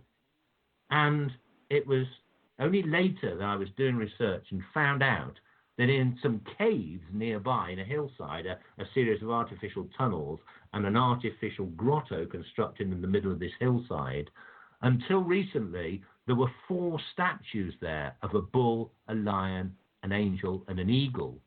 Big statues, stone statues. 2 of them still remain to be there to be seen today. And I thought, this could be referring to those statues. And because the figure above the John Mary Magdalene image was an eagle, I thought maybe the cup could be hidden somewhere inside the eagle statue. So I went to these caves. At the time, they were completely overgrown, and I had to hack my way through. I mean, I only knew about these statues because I'd read about it in a book. I had to hack my way through brambles and so on to get into these caves. And there was the eagle statue was still there, but it was all broken. And when I read through old newspaper reports, I was gutted to discover that in 1920, a local businessman had known about these statues and he wanted to have them moved to put in his garden. And he was trying to get them moved out the caves, and the tackle that he was trying to hoist them up with broke, and the eagle statue had smashed open, and its base had broken open. And inside this concrete base, they had found a hollow. And in the hollow, is described in this newspaper article, they were most intrigued to find a small stone cup. They had no idea why it was there, but thought it was very interesting all the same. I thought, I've gone this far, and somebody's found it in 1920, doesn't know what it is. Have they thrown it away? Yes. Oh, gosh. So what I did then, what did I do then? I thought, well, that's it. But at least I know that there was some item that Thomas Wright believed was the cup. He really did have something at the end of his trail of clues. And perhaps, and this is why it's obvious, it's very likely to have been the same item that had been handed down through generations of his family. So I thought, okay, maybe I can find out what happened to this cup. Did this guy just throw it away? Eventually, I managed to trace this guy, his name was Walter Langham's great-great-granddaughter, Victoria, and she lived in a place called Rugby, not far from central England, not far from Birmingham in the centre of England. And when I got in touch with her, I said, your great grandfather found this cup. Have you any idea what happened to it? She said, you know something, we kept it in the family. I said, really? She said, well, we didn't know what it was. As far as we know, it could be some old, I don't know, Victorian memento or something. But we've kept it. I think it's in our attic somewhere. I said, can I come and see it? And at this point, I didn't tell her anything about Holy Grails or anything. I just said, I'd read about her great-grandfather finding this thing. Could I have a look at it? Yeah, come round, she said. So I went there, and she took me up into the attic. And literally, there was all this old junk in there, and there was all old things tied up with newspaper and stuff. And wrapped up in old, I think it was 1960s newspaper or something, some old yellow newspaper. She opened it up, and there was this cup. And when I looked at it, I thought, wow, that just looks like an egg cup. I mean, it was about, I'd say, 4 inches high, about 2 inches wide. It had a base and a kind of stem, rather a thick stem. And if you imagine an egg cup, but much thicker than an egg cup's quite thin, but you imagine a thick version of that. That's what it looked like, and it was made from green, variegated stone of different colours of green. And I thought, wow, I mean, could this really be the cup that belonged to Mary Magdalene that once held the blood of Jesus? Well, maybe not, but certainly it was a cup that had been in the possession of this family that believed it was a holy relic. And I took it, I asked her, I said, do you mind if I take this to the British Museum to see what they think? She was just thinking there was a fuss about nothing. She thought it was a Victorian mustard pot or something. So I took it to the British Museum, and I didn't go up to them and said, is this a Grail or what? I didn't mention Grails. I didn't mention how it was found. I just said, this unusual item has been found under unusual conditions. Could you perhaps suggest what it might be? I didn't give any clues other than that. And after looking at it for about 5 or 10 minutes, they said, it looks to be a Roman scent jar. Number one, that is exactly what Mary Magdalene's chalice is supposed to be. The word chalice is too grand a title, really, for something which is just a cup. It's because of the way it was portrayed in later paintings as looking like a chalice. But, okay, it's a Roman scent jar. That's exactly what the Chalice of Magdalene was supposed to be. I said, what's it made of? They said, onyx, green alabaster. Again, the Bible actually tells us that a scent jar is made of alabaster. So, 2 strikes. And then I said, well, you say it's a Roman scent jar. What? She said, well, come with us. And they took me to one of the galleries where there were a number of Roman scent jars on display, and a lot of them looked exactly the same. Different sizes, but exactly the same kind of thing. There was no doubt that their analysis was correct. And they said this would once have had a lid on it. And they showed me the ones in the displays which actually had lids on them. So it was a Roman scent jar. It was made of the right stuff. And I said, could you put a date on it? And they said, well, that's going to be very difficult. But looking at the thickness of the stem, the wear and tear, blah, blah, blah, blah, I would guess it would probably be 1st century. That's exactly when Mary Magdalene and Jesus are supposed to have lived. And the most astonishing thing was when eventually the stone was analysed to find that it had come from a quarry in what is now Israel.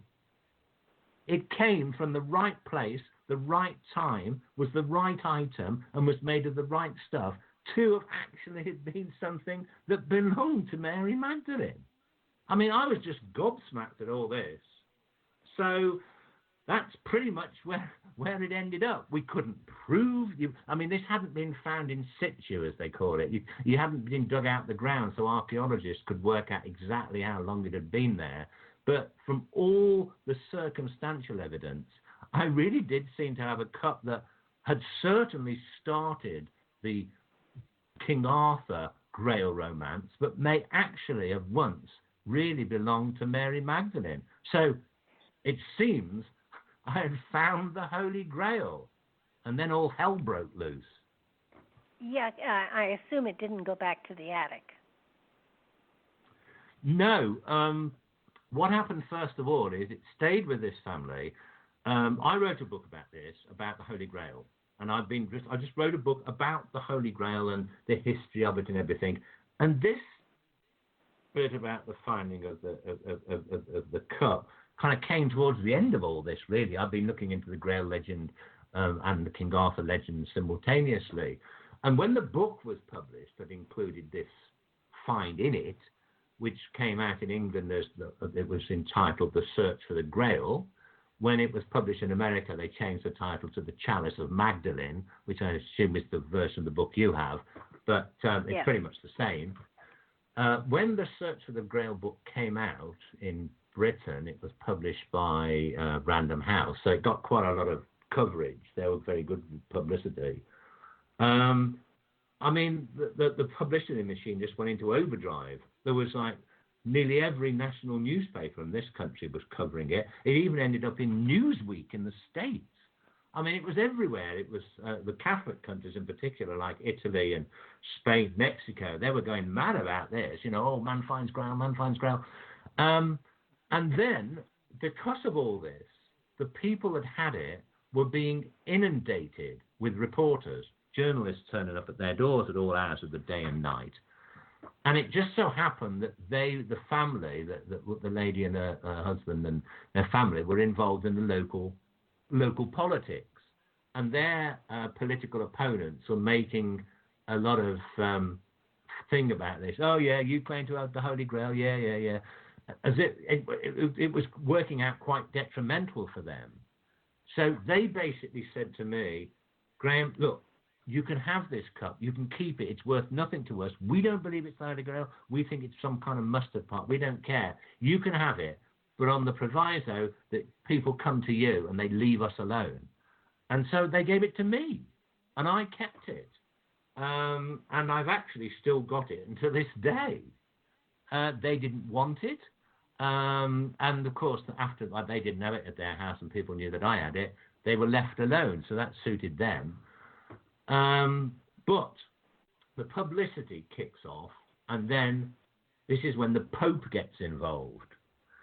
The people who actually owned the property on which where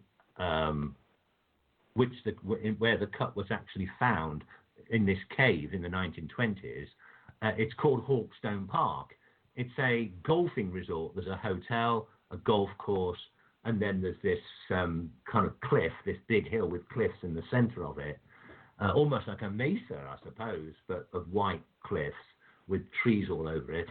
And it's there that these caves where the cup was discovered in the 1920s is. The people who owned this, these really rich hoteliers, suddenly thought, wow, we can probably turn this into some kind of shrine for Catholics to come to. I think they were being a bit optimistic there, but they basically shut the hotel down, they shut down the golf course, and they started work immediately building some kind of almost like theme park, if you like, turnstiles where people would pay to go in. They were putting gratings up and bars all around these caves, and they were going to put a little grotto in there. And they got in touch with me, and they're some of the richest people in the hotel business in the world. And they invited me to go to one of their big hotels in London, and were offering to buy this thing. And I thought, no, I'm not selling this thing. I said no, but you can have it on permanent loan and put it on display if you want. And that's kind of like, yeah, fine. They happened to own a big newspaper in Britain at the time that had a major kind of 4-page spread all about the fact that the Grail was going to be on display at their place in central England.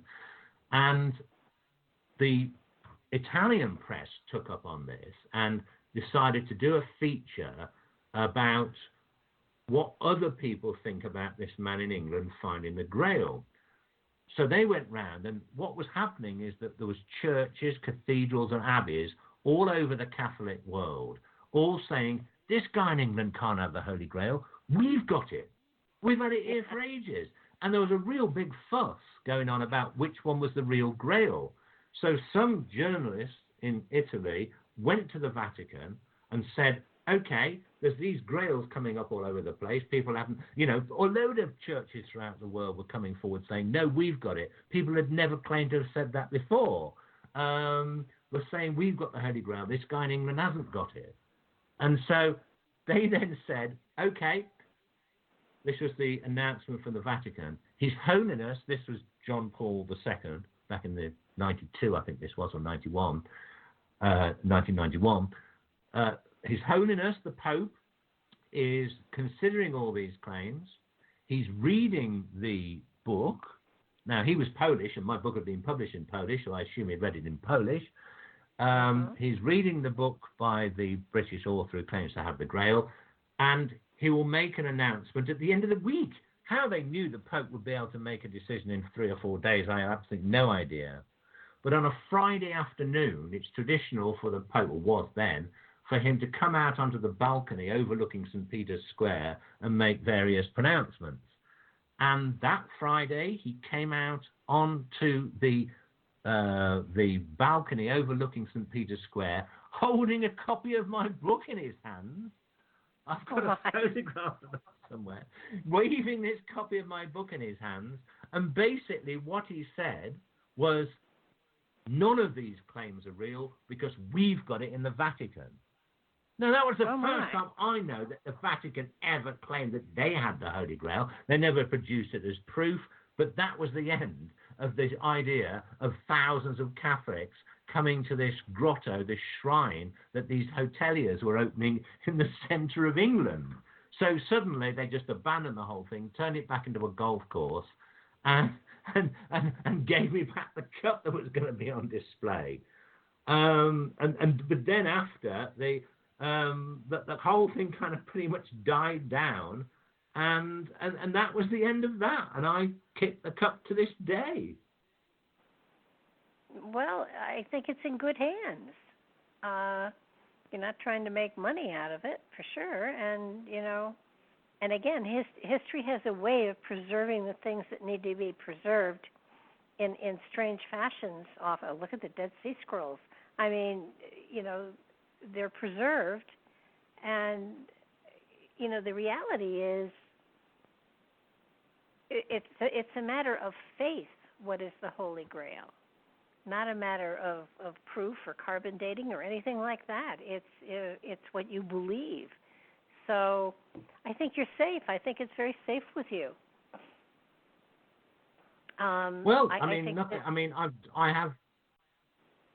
Nothing's weird happened around it. I have drank from it, and I'm still alive. I look fairly young, so who knows? Well, that wasn't the purpose of the Grail.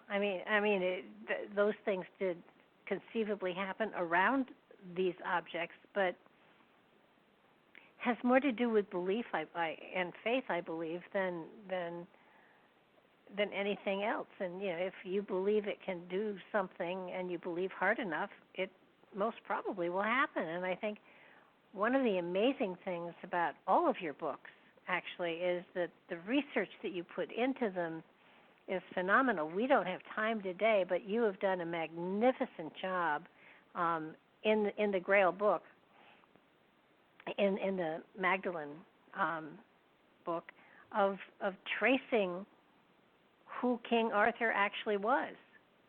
And for anybody who's in any way curious about King Arthur, you've got him pegged, and down to the point that Arthur was actually a title, not necessarily a name. And I think your book is phenomenal with the way you went back and said, okay, did King Arthur exist, and could the Grail quest have come out of it? Is this a real story, or is it just a story that's been passed down through time? And you historically figured out who he was, and his name wasn't Arthur.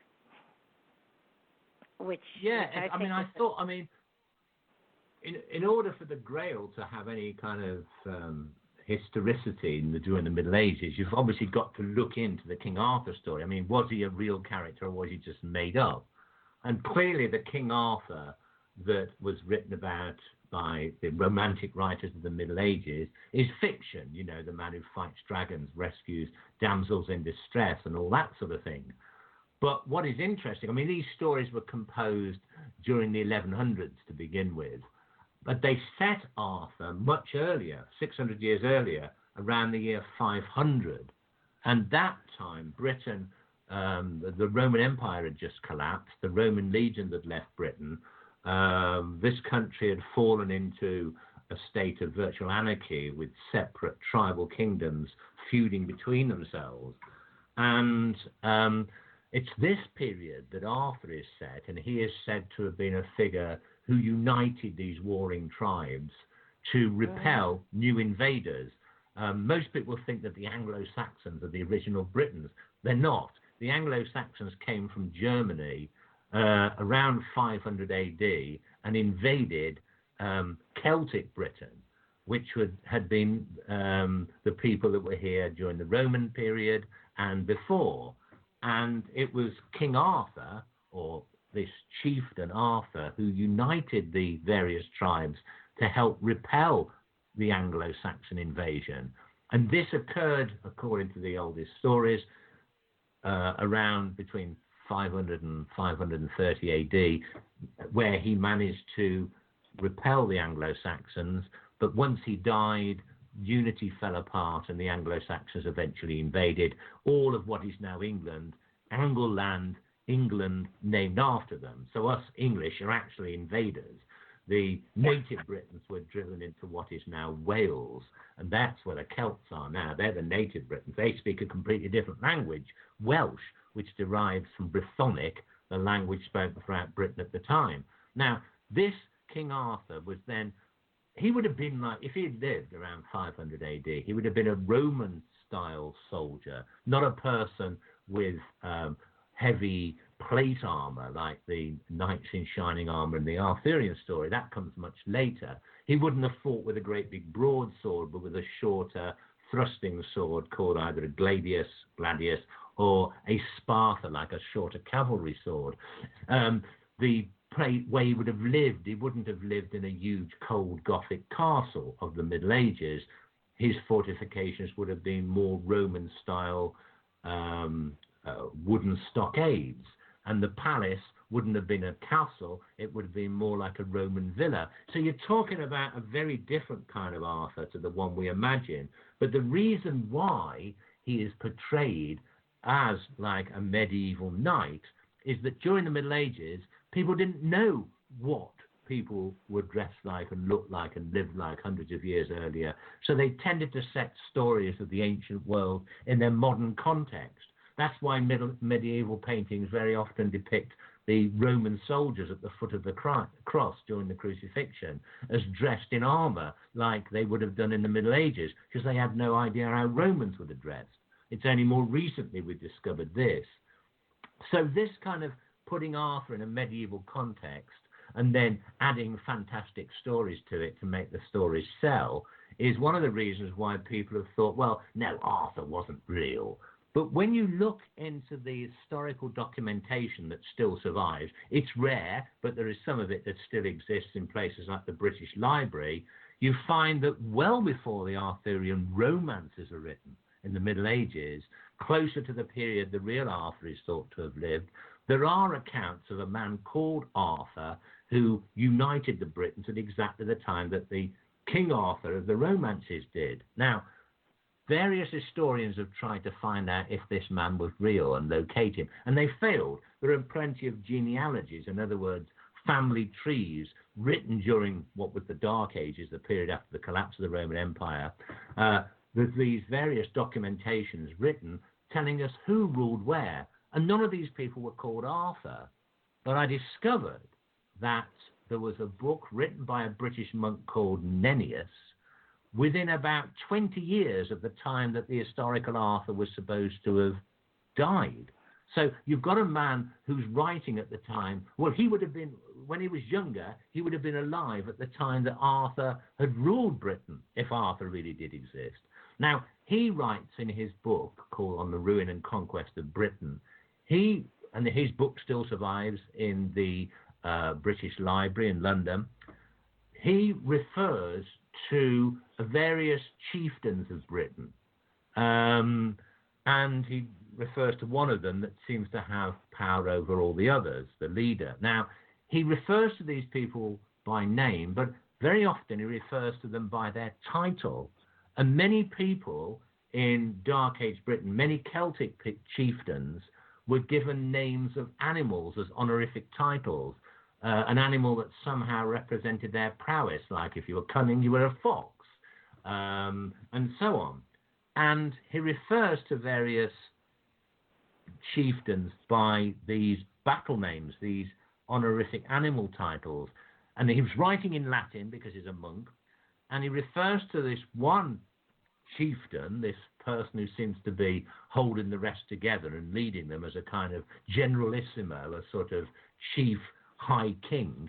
He refers to him as Ursus, which is Latin for the bear. So his title is the bear. What I've suddenly realized one day, because it's still preserved in modern Welsh, is the word for a bear is Arth, A-R-T-H. And this was the same in Brythonic, the language spoken by ordinary people in Britain at the time Arthur is thought to have lived, around 500 AD. And the actual Arthur in Brythonic means the bear. So the name Arthur isn't a name at all, it is the title of somebody. Once I realized that Arthur was a title and not the man's real name, I began to realize why no one had ever found out who he was. And by looking through the genealogies, I found the name of the man that Gildas the monk refers to as the bear, and his real name was Owen Llangwyn. And I found out where he ruled from, this old Roman city in the center of Britain called Viraconium, and it still exists today as a ruin. You can go there. That could have been the historical Camelot, or the impregnable fortress that became the Camelot of later legend. And I even found out where the man was buried. So yes, I was able to pull the whole thing apart piece by piece, reassemble the jigsaw puzzle with the missing parts, and locate an historical King Arthur. Well, I am so in awe of your research and the things that you have gone into. And while this book was great and the Greenstone was great, I also urge everybody to read The Wisdom Keepers, which is my favorite book so far of those that you've written, because it does go into Stonehenge and its purpose and what it was used for. And I think it's brilliantly written, and it makes greater sense than any of the stuff that's around today. And just out of curiosity, because we are getting down here, are you writing anything now? Yes, I'm working on a book at the moment all about the latest discoveries I've made about the Order of Nehemiah, the people who hid the green stone. In other words, after 40 years, I've gone back to that. That should be out next spring. But The Wisdom Keepers of Stonehenge is the book that's just come out. That's all about an investigation into what was Stonehenge really all about. That's the book you're talking about, and how it ties up with the ancient Druids, and how people who used the stone circles were not only kind of living libraries of knowledge through generations when people had no form of writing, but they were also great healers that had developed cures for things that we don't even know how to cure today. So that's The Wisdom Keepers of Stonehenge.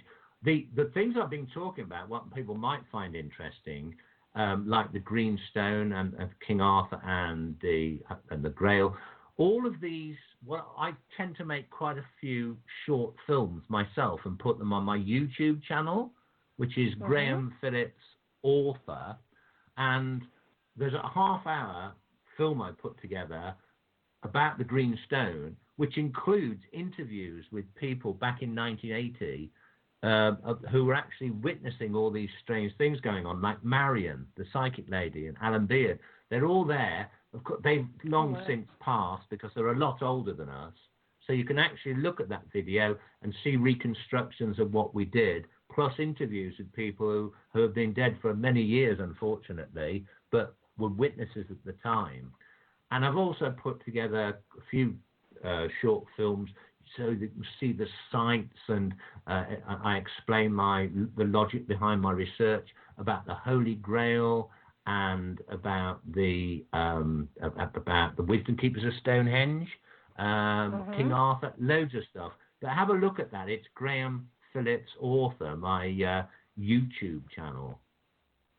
And of course, all your books are on Amazon. And is or a basically, website if you as just put well? Graham Phillips Amazon, you'll find my books there.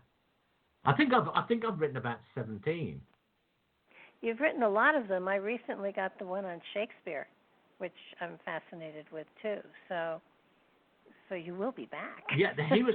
I think Shakespeare is the one book I've written where I haven't gone in search of ancient artifacts or tombs and things. That was more about the mystery of his private life. Yeah, and there's been great controversy on that. So I haven't read it yet, but I did manage to find a copy of it, and I got it. So I highly recommend that everybody check out these books. They are encyclopedic, they are educational, they are fascinating because he actually finds stuff he's looking for.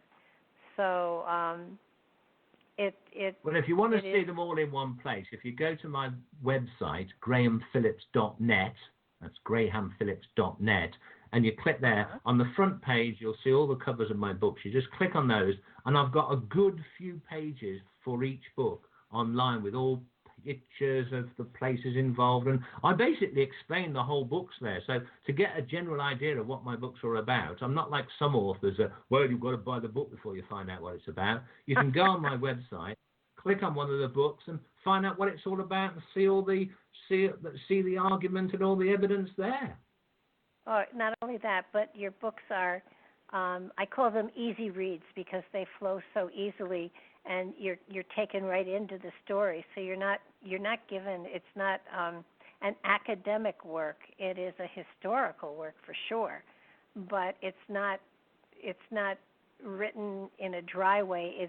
It's written in a way that flows so easily that they're easy to read and they're fun to read, and you keep going back and taking notes and saying, damn, I didn't know that. But your writing style is just so enjoyable to read that you do tend to sit and read until you're done, which is what's happened with me with all of your books. It's kind of like, well, I can't put it down now. I have to see where he's going to go next with this. And I have always been educated. I have always been amazed by what you have found, and it's so refreshing that when you start to hunt for something, you actually find it. So I can't wait to see what you're going to dig up next. But I do want to thank you so much. We're about to start digging. Oh yeah, hey, I never thought of that.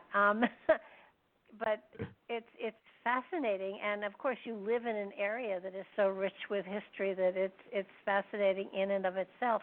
I want to thank you for being with us tonight. You have definitely filled the 2 hours with so much information. It's profound, and I definitely am going to invite you back. I certainly hope you do come back and enrich us further. You've given out your information.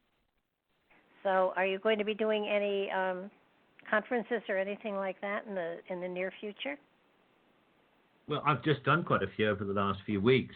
So over the winter, it is writing time. That's when I just sit down and do the boring bit. Well, it may be boring for you, but it certainly is fascinating for me. And quite obviously, you thoroughly enjoy what you're doing because it does come across in everything you write. It's not dry at all. So I want to thank you again for being here. I'm glad. I look forward to your show with Mark when he gets to be enlightened and educated. And thank everybody for listening, and good night now, everyone.